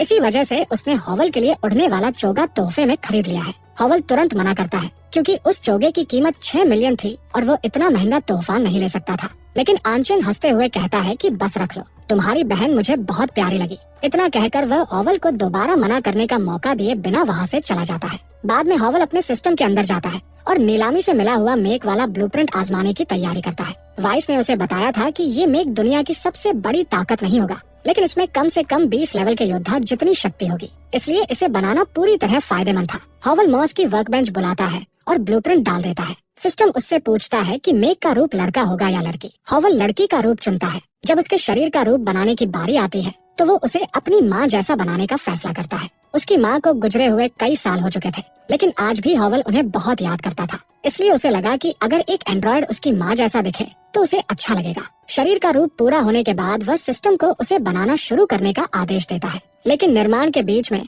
अचानक सिस्टम चेतावनी देता है। अगले ही पल एक बड़ी गड़बड़ी हो जाती है और हर तरफ धुआं फैल जाता है। जब धुआं हटता है तो हॉवल देखता है कि उसके सामने एक लड़की हवा में तैर रही है। उसने नौकरानी जैसी पोशाक पहन रखी थी। हॉवल समझ जाता है कि यही वह मेक है जिसे उसने बनाया था, लेकिन उसे समझ नहीं आता कि ये उसकी माँ जैसी क्यों नहीं दिख रही। इतना ही नहीं, उस लड़की में कुछ अजीब भी था। अचानक वह उड़कर हॉवल के गले लग जाती है और उसे अपना मालिक कहकर बुलाने लगती है। हॉवल ज्यादा सोचने की बजाय उसे अपना नया साथी मान लेता है और उसका नाम नाना रख देता है। लेकिन हॉवल को ये नहीं पता था कि नाना असल में M79 नेबुला की रहने वाली एक जीवित प्राणी थी। उसने मेक बनने की पूरी प्रक्रिया को अपने कब्जे में लेकर खुद को फिर से जिंदा कर लिया था और जैसे ही उसे सही मौका मिलेगा, उसका असली इरादा पूरी दुनिया पर कब्जा करना था। उसी दिन बाद में हॉवल नाना को अपने परिवार से मिलवाने घर ले जाता है। यूनफे और उसके पिता दोनों ही नाना को आसानी से अपना लेते हैं। हॉवल उन्हें बताता है कि अब से घर के सारे काम नाना करेगी। वह तुरंत उसे पहला काम देता है और कहता है कि जाकर बर्तन साफ करो।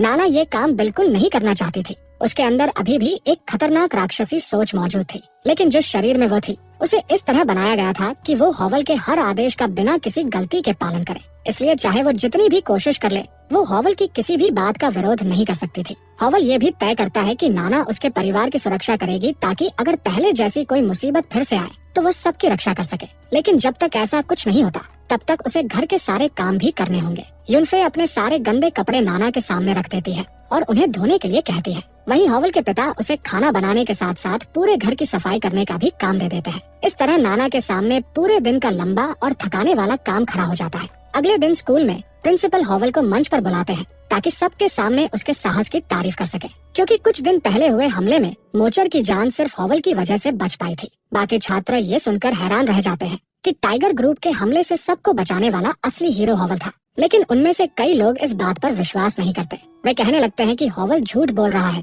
और असली हीरो किसी और को छिपाने के लिए खुद का नाम आगे कर रहा है। जैसे ही वे ऐसा कहते हैं, लू गुस्से से भर जाती है। वो एक लड़के की शर्ट पकड़ लेती है और कहती है कि जब लड़ाई हो रही थी तब कोई भी आगे नहीं आया था। सिर्फ हॉवल ने अपनी जान की परवाह किए बिना सबके लिए लड़ाई लड़ी थी, इसलिए किसी को भी उसके बारे में गलत बोलने का हक नहीं है। प्रिंसिपल भी बहुत नाराज हो जाते हैं क्योंकि उन्हें छात्रों की ये बदतमीजी बिल्कुल पसंद नहीं आती। लेकिन हॉवल उन्हें शांत करते हुए कहता है कि फिलहाल इस बात को जाने दें। वह कहता है कि उसके साथी अगर उस पर शक कर रहे हैं तो इसमें उनकी गलती नहीं है, क्योंकि कुछ दिन पहले तक उन्होंने हमेशा उसे असफल होते ही देखा था। इसके बाद प्रिंसिपल हॉवल को उसके साहस के लिए बहुत बड़ी नकद इनाम राशि देते हैं। इतना ही नहीं, वो उसे स्कूल की तरफ से एक बहुत खास निशानी भी देना चाहते हैं जो पूरे स्कूल का सम्मान मानी जाती है, ये दिखाने के लिए कि स्कूल उसके लिए कितना आभारी है। लेकिन जैसे ही ये सम्मान दिया जाने वाला होता है, पूरे स्कूल में खतरे का अलार्म बज उठता है। घोषणा होती है कि स्कूल की इमारत के अंदर कई गेट खुल गए हैं। ये नामुमकिन होना चाहिए था क्योंकि स्कूल सुरक्षित क्षेत्र में था,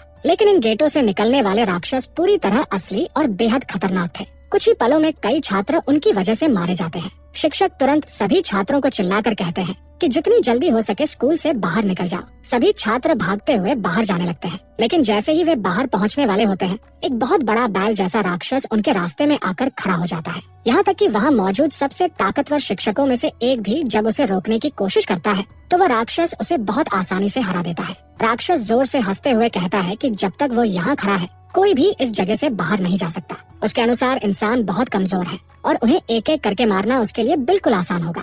लेकिन तभी अचानक एक तलवार उसकी छाती के आर पार निकल जाती है। अगले ही पल हॉवल का हमला उसके पूरे शरीर को उड़ा देता है। ये देखकर सारे छात्र हैरान रह जाते हैं। अब उन्हें समझ आता है कि हॉवल सच में इतना ताकतवर है। हॉवल उनसे कहता है कि यहाँ खड़े मत रहो, जितनी जल्दी हो सके बाहर निकल जाओ, इससे पहले कि कोई और राक्षस रास्ता बंद कर दे। वह खुद बाकी राक्षसों का सामना करेगा और लुओ तथा रुआन उसकी मदद करेंगे। दोनों कहते हैं कि वे दूर से उसकी मदद करेंगे ताकि उसके रास्ते में रुकावट न बने, लेकिन हॉवल कहता है कि इसकी जरूरत नहीं है, ये उनके लिए ताकत बढ़ाने का सबसे अच्छा मौका है। इतना कहकर वह मुर्गे जैसे दिखने वाले राक्षस की तरफ दौड़ पड़ता है। राक्षस हमला करने की कोशिश करता है, लेकिन हॉवल उससे कहीं ज्यादा तेज था। वो अपनी तलवार से उसके पूरे शरीर पर कई वार करता है और उसकी एचपी लगभग खत्म कर देता है। जब राक्षस पूरी तरह कमजोर हो जाता है तब हॉवल रुआन से कहता है कि अब इसे खत्म कर दो। रुआन बिना देर किए अपना डंडा उठाती है और बिजली का जादू चलाती है। एक ही वार में वह राक्षस पूरी तरह खत्म हो जाता है। क्योंकि आखिरी हमला रुआन ने किया था, इसलिए सारा एक्सपी उसी को मिलता है।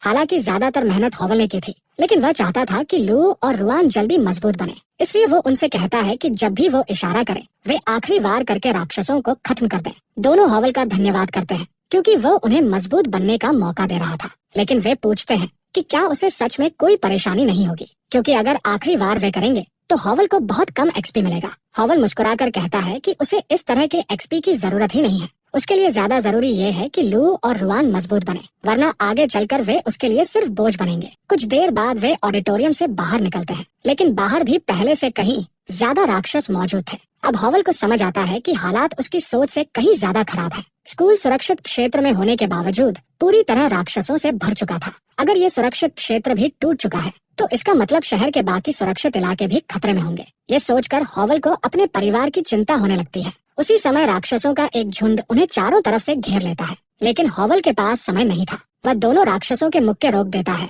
और फिर आग का एक जोरदार हमला करता है। दोनों राक्षस बुरी तरह जल जाते हैं और हिल भी नहीं पाते। हॉवल तुरंत लुओ और रुआन से कहता है कि अब इन्हें खत्म कर दो। दोनों तुरंत ऐसा ही करते हैं। दोनों इसी बीच हॉवल को पास से दो छात्रों की चीख सुनाई देती है। दो बड़े राक्षस उन पर हमला कर चुके थे। वे दोनों राक्षस आपस में बात कर रहे थे कि उन्हें इस जगह भेजा जाना कितना अच्छा रहा। यहाँ लगातार ताज़ा इंसान मिल रहे थे जिन्हें खाकर वे अपना स्तर बढ़ा सकते थे। हॉवल ये देखकर चौंक जाता है कि उनकी ताकत पहले से बढ़ चुकी थी। जब वे यहाँ आए थे तब उनका स्तर 15 था, लेकिन अब वे 16 स्तर पर पहुँच चुके थे। इसका मतलब साफ था कि जितने ज्यादा इंसानों को वे मारेंगे उतने ही ज्यादा मजबूत होते जाएंगे। अगर ऐसा चलता रहा तो ये बहुत बड़ी मुसीबत बन जाएगी। तभी एक राक्षस हॉवल को देख लेता है और उस पर हमला कर देता है। हालांकि उसका स्तर 16 था और वह पहले वाले राक्षसों से ज्यादा ताकतवर था, लेकिन फिर भी वह हॉवल का मुकाबला नहीं कर सकता था। जैसे ही वो छिपकर हमला करने आता है, हॉवल आसानी से बच जाता है और उसकी जीभ पर लगातार तलवार चलाता है। उसका हमला करने का तरीका पूरी तरह खत्म हो जाता है।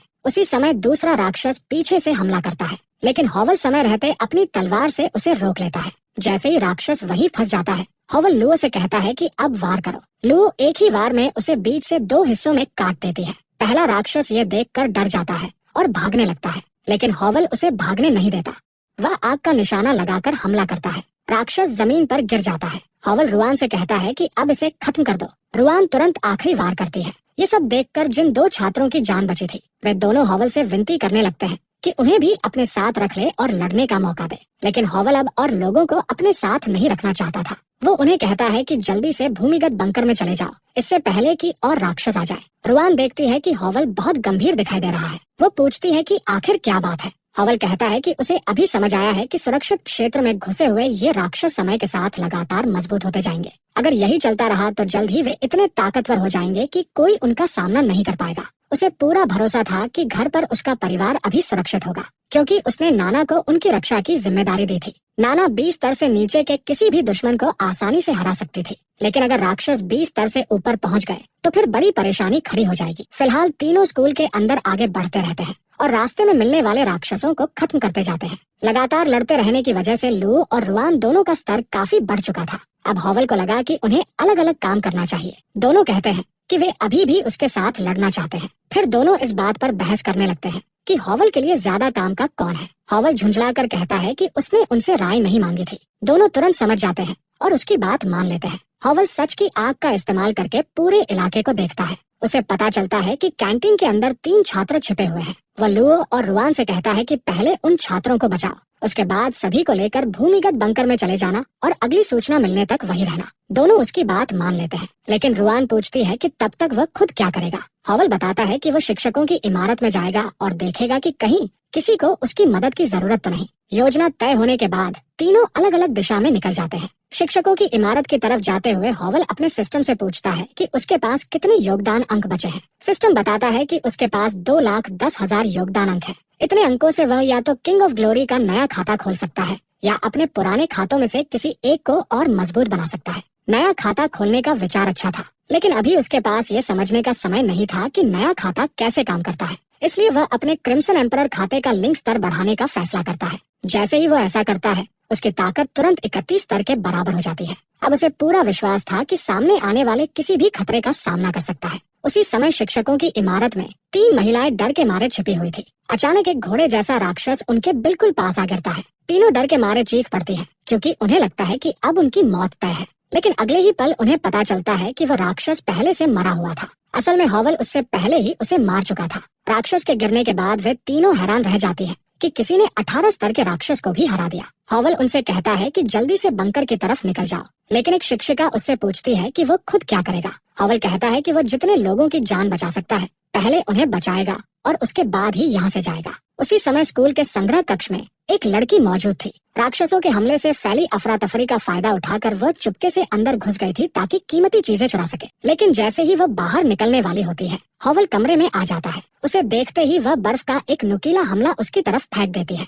हॉवल भी लड़ने के लिए तैयार हो जाता है, क्योंकि उसे लगता है कि कोई दुश्मन आ गया है। लेकिन अगले ही पल उसे पता चलता है कि वह शुएर है। हॉवल आसानी से समझ जाता है कि जब बाकी लोग अपनी जान बचाने के लिए भाग रहे थे, तब शुएर इस मौके का फायदा उठाकर खजाने चुराने आई थी। हॉवल मजाक में पूछता है कि क्या उसे कोई अच्छी चीज मिली, लेकिन शुएर गुस्से में जवाब देती है कि इससे उसे कोई मतलब नहीं होना चाहिए। हॉवल को इस बात से फर्क नहीं पड़ता कि वह चोरी करने आई थी, लेकिन उसे बुरा जरूर लगता है कि उसने बिना वजह उस पर हमला किया और उससे बदतमीजी की। जब उसका पहला हमला बेकार चला जाता है तो शुएर एक और बड़ा बर्फ का हमला तैयार करती है, लेकिन तभी ऊपर की छत जोर जोर से हिलने लगती है। अगले ही पल एक विशाल राक्षस छत तोड़कर सीधे शुएर के ऊपर आ गिरता है। वह यहाँ इंसानों की गंध सूंघकर आया था। उसे खुशी होती है कि उसे इतना अच्छा शिकार मिल गया, लेकिन जैसे ही वो शुएर को पकड़ने वाला होता है, हॉवल अपनी तलवार से उसका हाथ रोक देता है और शुएर को उठाकर सुरक्षित जगह ले जाता है। शुएर समझ नहीं पाती कि जिसने कुछ पल पहले उस पर हमला किया था, उसकी मदद हॉवल क्यों कर रहा है। हॉवल कहता है कि वह यहाँ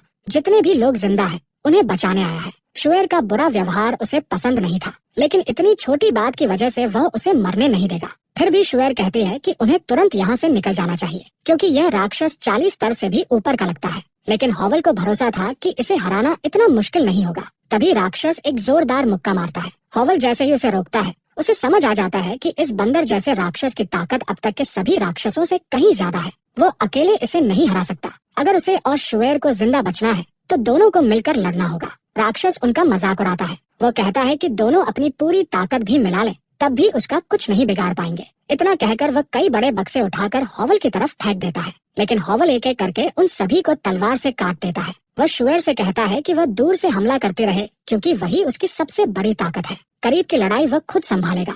हॉवल राक्षस की पीठ पर तलवार चलाता है जिससे उसे आग का नुकसान होता है, लेकिन राक्षस की रक्षा शक्ति इतनी ज्यादा थी कि उस हमले का खास असर नहीं पड़ा। लगातार हो रहे हमलों की वजह से हॉवल को काफी परेशानी हो रही थी, लेकिन वह अकेला नहीं था। शुएर लगातार बर्फ के हमले करके राक्षस का ध्यान भटकाती रहती है। इससे हॉवल को हमला करने का मौका मिल जाता है। कई मिनट तक दोनों मिलकर लड़ते रहते हैं। आखिरकार वे राक्षस की आधी जान खत्म कर देते हैं। कुछ और मिलकर किए गए हमलों के बाद राक्षस मरने के बिल्कुल करीब पहुंच जाता है, लेकिन तभी शुएर को लगता है कि लड़ाई कुछ ज्यादा ही आसान हो गई। अचानक राक्षस फिर से उठ खड़ा होता है। वो मानता है कि उसने दोनों को कम आंका था, लेकिन अब वह अकेले मरने वाला नहीं है। वो खुद को उड़ाने की तैयारी शुरू कर देता है। हॉवल समझ नहीं पाता कि क्या हो रहा है। तब शुएर बताती है कि ऊंचे स्तर के राक्षस अपनी बची हुई एचपी को ताकत में बदलकर खुद को उड़ा सकते हैं। उस धमाके की ताकत बहुत भयानक होती है, इसलिए वह कहती है कि उन्हें तुरंत यहाँ से भाग जाना चाहिए। लेकिन हॉवल समझ जाता है कि राक्षस सिर्फ उन्हें डराकर भगाना चाहता है ताकि खुद भाग सके, इसलिए वह खुद के उड़ने की प्रक्रिया पूरी होने से पहले ही उसकी तरफ दौड़ पड़ता है। शुएर की थोड़ी मदद से हॉवल अपनी तलवार का एक जोरदार वार करता है और राक्षस के शरीर को बीच से 2 हिस्सों में काट देता है। इस तरह आखिरकार वह हमेशा के लिए खत्म हो जाता है।